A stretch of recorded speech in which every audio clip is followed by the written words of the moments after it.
3 members of a notorious street gang have been killed in a shootout with police in a Moscow region courthouse. The 3 were trying to flee trial after brutally killing drivers on Moscow streets. Well, for more on this, let's cross live now to Roman Kosarev, who's at the scene. Well, hello there, Roman. What can you tell us about what's happened?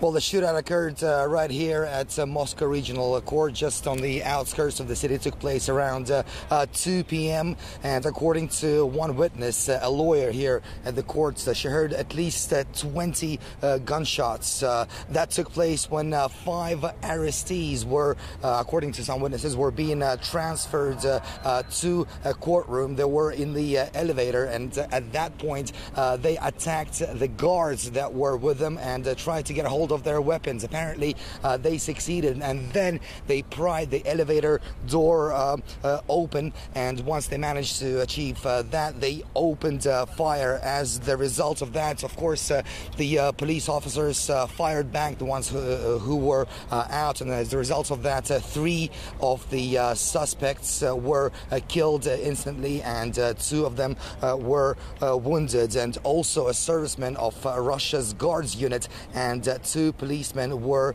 wounded as well, and they had been transferred to the hospital. Now, when that whole thing occurred, of course, the building was evacuated immediately, and the entire evacuation lasted for about an hour. But as I understand, a part of the building is still on lockdown right now as we speak, and this took place during a so-called hearing, hearing on a so-called GTA gang, notorious for they were accused of killing people in the Moscow region. And the way they were doing that, they kept the entire Moscow region, the residents of the Moscow region, terrified. They would stop cars on highways, ambush the drivers, and rob them, and then kill them. And that took place all before 2014.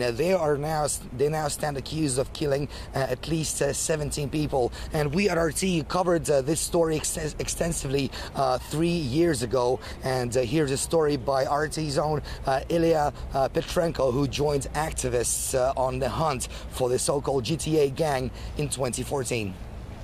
Killings happen in places like this. I'm surrounded by forest trees, and the traffic is fairly quiet here at night. The criminals spread spikes along the asphalt.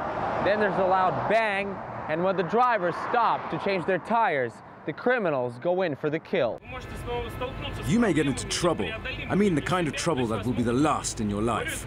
I mean you may get killed. I'm being open about it, so please bear that in mind. Anything can happen where we're heading to. Right now, the man behind me is giving out orders to the people who actually have guns with them. There are 10 to 15 people with real, live ammunition. So part of the plan is to watch out for cars parked on the side of the road. But that doesn't bear any fruit. The vigilantes also think sudden inspections could help find the killer's traces. They surround cars at gas stations, bombard people with questions, check trunks. If I were a driver, I'd be really upset if I ended up being checked like that.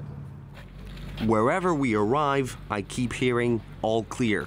The leader looks a bit downcast. Innocent drivers being scared off seems like almost the only result of the swoops.